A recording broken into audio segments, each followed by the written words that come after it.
Welcome to Scotty G's. What are we working on today? Boom.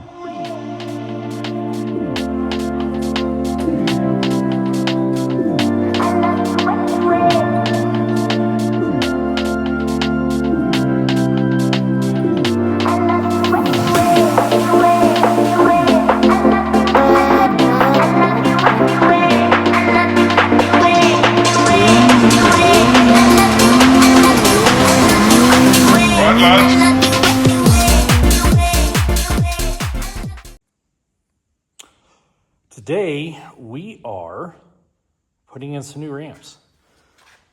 Went ahead and contacted Joe over at Backshift, and he hooked me up with these really specific ramps. These are 56.5 gram ramps. I already have a Backshift clutch kit in it, both primary and secondary. So all I have to do is just pop off the primary, get these swapped over, including my weights, and it should be able to perform quite a bit better. So what do I mean by changing out the clutch weights? What is it going to do?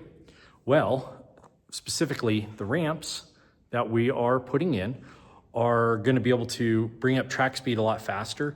It's going to hit a little bit harder.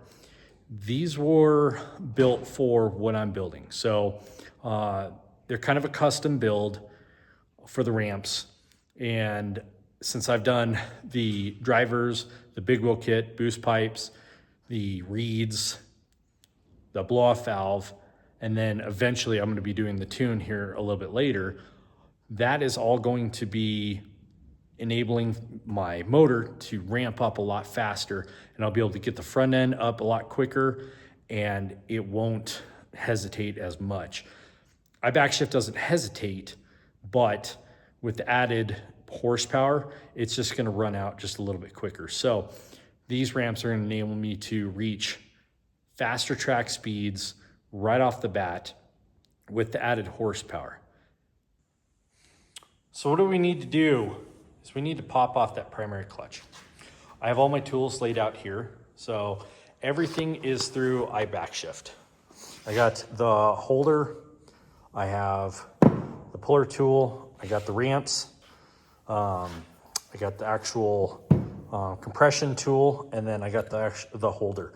So all this stuff does come from Backshift. It's super awesome stuff, and it makes this job a lot easier. So first things first, we're gonna go ahead and take the bolt out of the primary clutch with the holder, and then the actual tool we're using is just a breaker bar with a 13/16.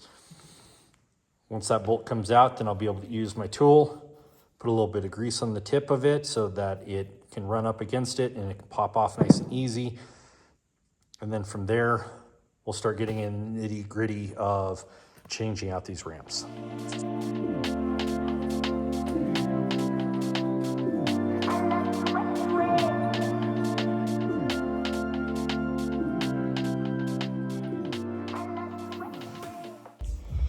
Okay, so that took a lot more effort than should have happened. So I put some serious force into it.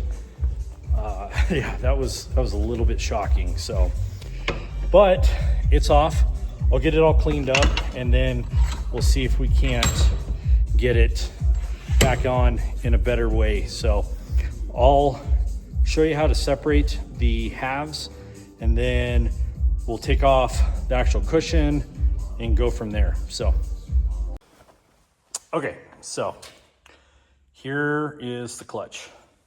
Move some of this other stuff, so I don't need it.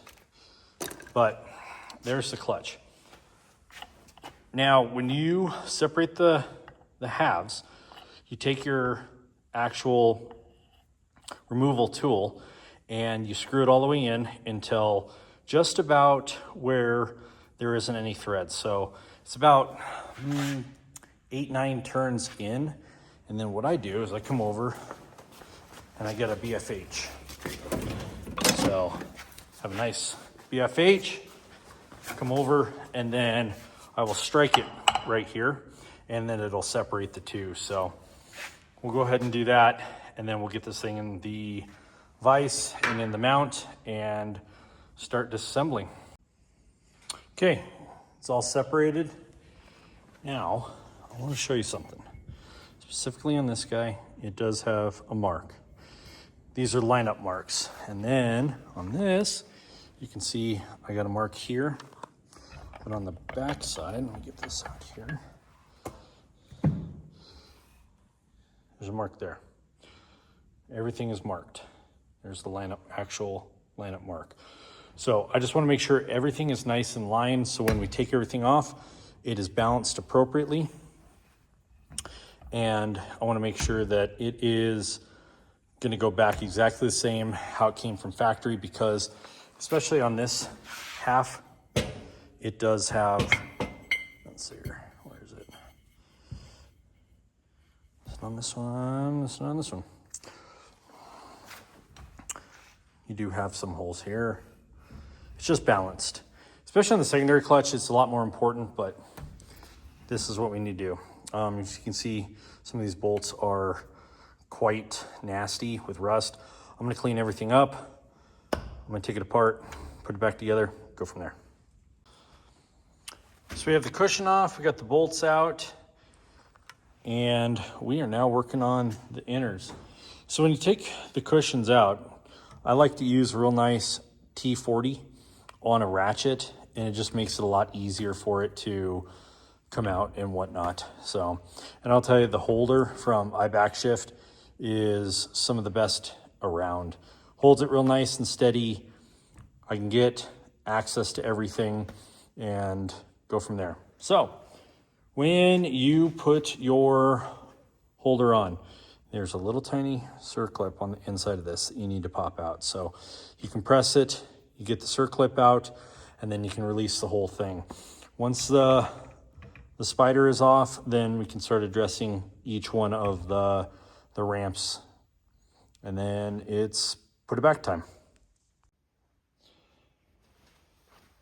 So with the mount that Backshift provides, it actually has a built-in bolt for this.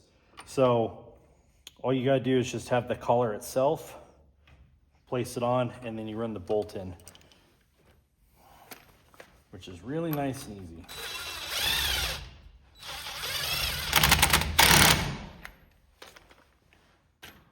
Makes it a lot easier to be able to get things done super well.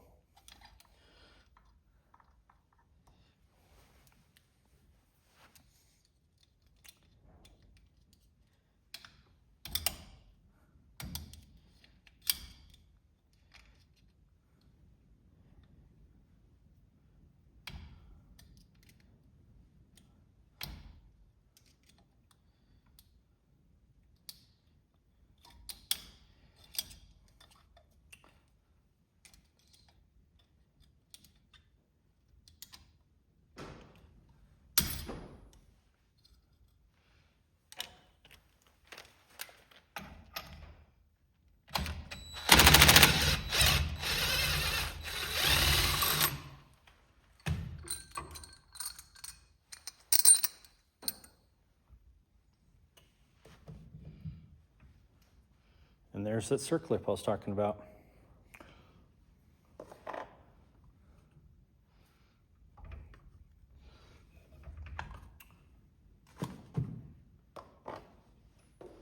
And then just got to make sure everything's lined up. Go ahead and remove this. Make sure everything is put together. And then now we start working on our ramps. So on mine, I have mine set at a 4. So I will keep mine at 4. I'm going to swap out the ramps themselves, keep all the bolts and the weights appropriately, and then clean it all up and then put it back together.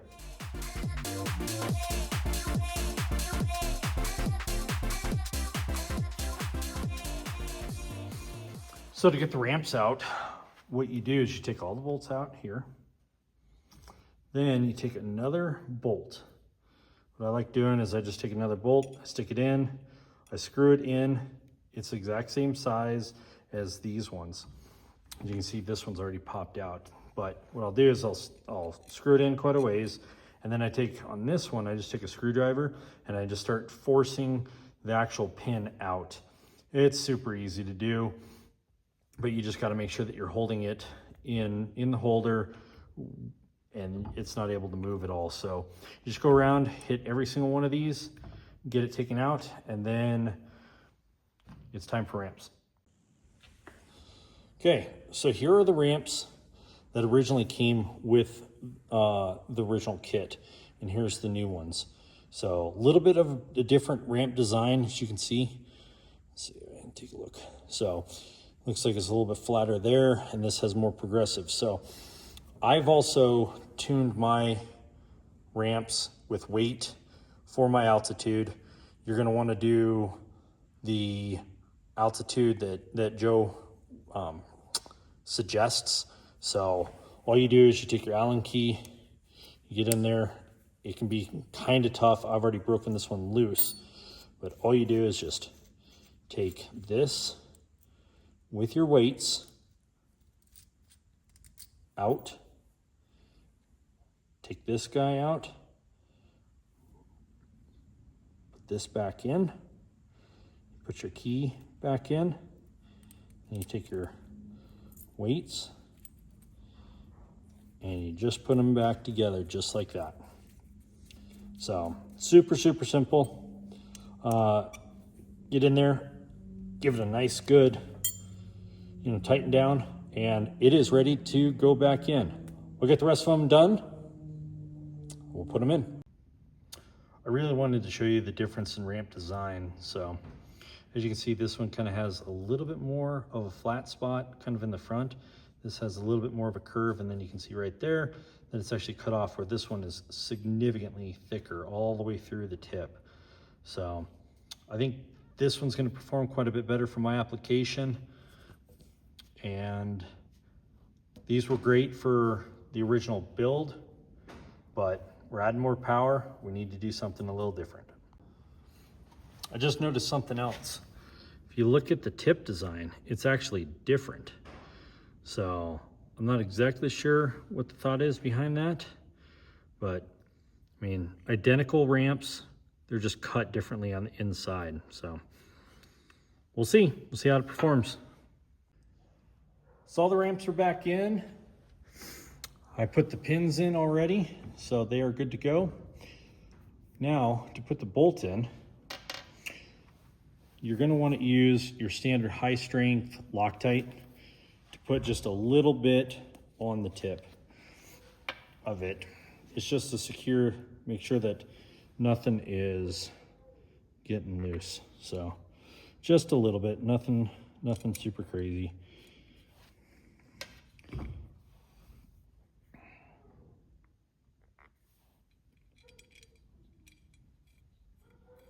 I don't know if you can hear that, but there is a dog behind us that is absolutely going insane. What is happening back there?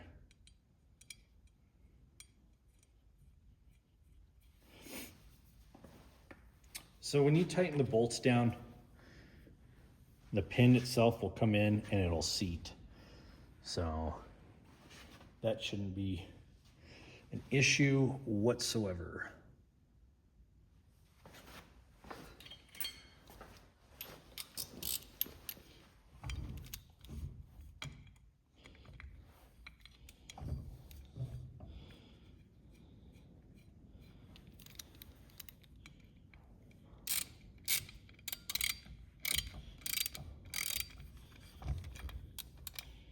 And then when you do the tightening of these, you'll feel it bottom out. And there's not a whole ton more that you need to add to it. Because you're not carrying any kind of load. You just want to make sure that the pin is seated properly.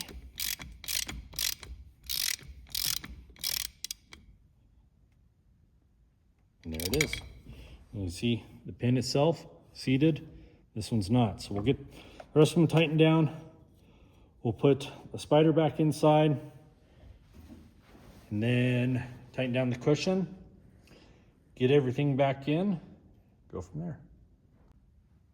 Putting the spider on is a little bit of a trick. And the reason is because the ramps need to be in underneath here on your rollers. So when you set it down, I try to get all the rollers themselves on this side nice and lined up. I set it down and then I reach up and I'll grab each one of the ramps and pop it into its place. Once it's all popped in, then you can start putting everything back on. And if you see, my lines right here are all nice and lined up, no pun intended. So we'll get that put back on. I'll get my big bolt where it went. It's over here.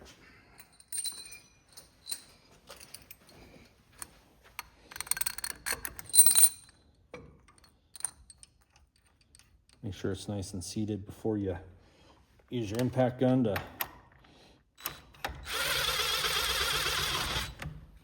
get it back down into place.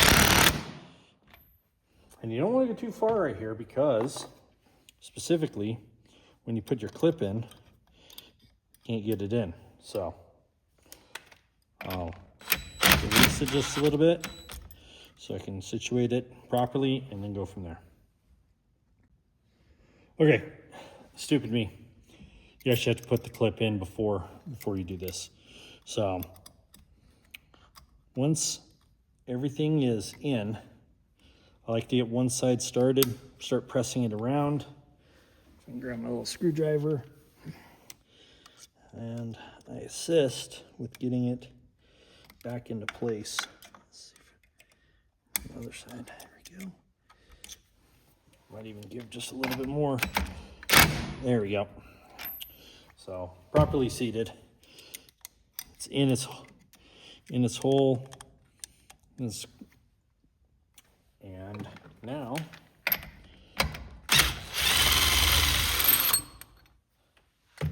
that part is done.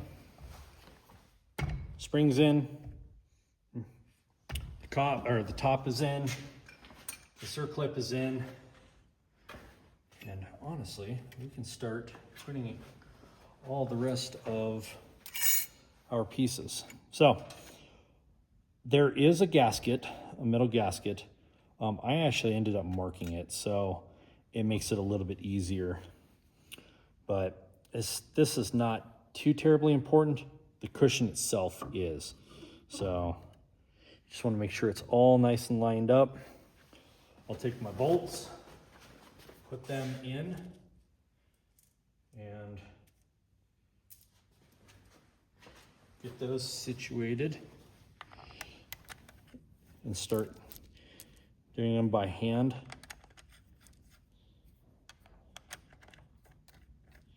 Just so that everything is nice and lined up.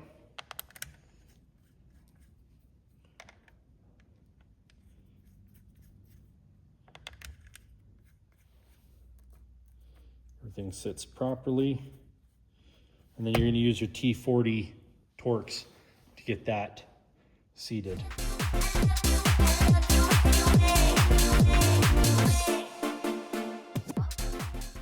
Okay, everything's back together. I got the ramps in, I got everything tightened down, and I'm gonna go ahead and clean everything up with my Scotch-Brite and get it nice and cleaned up. I'll mate the two, which literally just requires you to line up your marks, and then this thing goes back on the sled. It's really that simple. Joe over at my Backshift, and he's a wizard when it comes to this stuff. So a lot of the equipment that he sells and a lot of the tools he sells makes this thing so much easier to do instead of trying to put it on a workbench and just do it. When you have the holder, when you have the actual mount for it, it is flawless. Makes it unbelievably easy. So If you need any more in-depth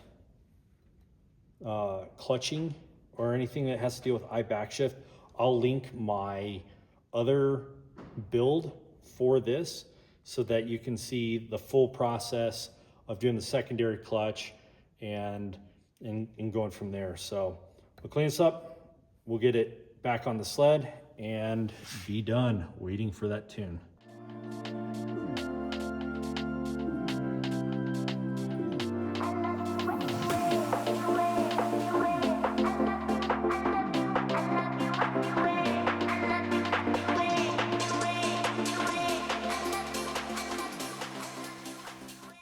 All right, fun part. So, got my clutch all in hand. I've cleaned up the shaft on it. All you're gonna do is literally just get it so that it seats on there. And then you have your bolt. Now, this is one thing that I was taught a couple years ago. So the washer that comes on it, there is a concave part to it. So it actually kind of rises up on the outside, and then on the inside it kind of dips in. So especially with these, you want to make sure that you're replacing them, you know, every 4 or 5 times, every 4 or 5 times when you were taking your clutch on and off. I've only taken my clutch off one other time to do the actual kit, so I will keep the original one on it. It looks in good shape. So now there's 2 parts to this clutch. There's an actual inner thread part that you have to get through,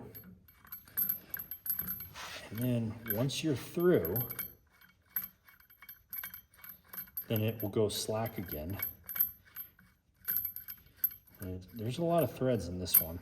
So there it is. So you can see now I can't pull it out, but now I can actually get this into the crankshaft, and then I'll get it tight. So I'll take a look at the specs real quick, get back to you on what you're supposed to torque these to, and then show you the procedure on that. So wanted to show you something that I forgot to mention right before this. You see the shaft and how it's actually cut. Let's see if it'll, there you go. If you see how it's cut on the very bottom, on the clutch inside, let's see if I can show you. Right there. Come on. You can kind of see it right there. Those need to line up, so once you, there you go. Once you put this on the shaft, you want to make sure that that keyway is lined up, and you'll feel it. It actually goes on real nice, and then it'll kind of lock into place, and then that's when you can torque this whole thing down. Okay, clutch back on. Now the specs to torque this down is a 2-step process. The first one is it's going to be torqued at 80. So I have it on here, set up at 80, and then once you torque it, you're going to go ahead and re-torque it at 89 foot-pounds. That just enables it to seat properly. So get your tool, place on the clutch, go ahead and torque it once, adjust, torque again, and then it's time for your belt. Okay, everything is torqued on it. Everything is done outside of doing my tune. The tune is in my actual link with, I'm using, so it's the Bikeman Performance tune for this turbo sled, and it's supposed to give about 10 or so horsepower. But I'm using TorqueLink to be the interface on this sled. So everything is completely done for what I need it to be done with. I think I may do a ski cut on the rear because I have the DS4s, and especially on low snow, you get a lot of feedback. So I think that's probably going to be the next thing that I do. Outside of that, I think this thing is ready to run. So let's just pray for some snow and let's go ride. Stay frosty. I love you.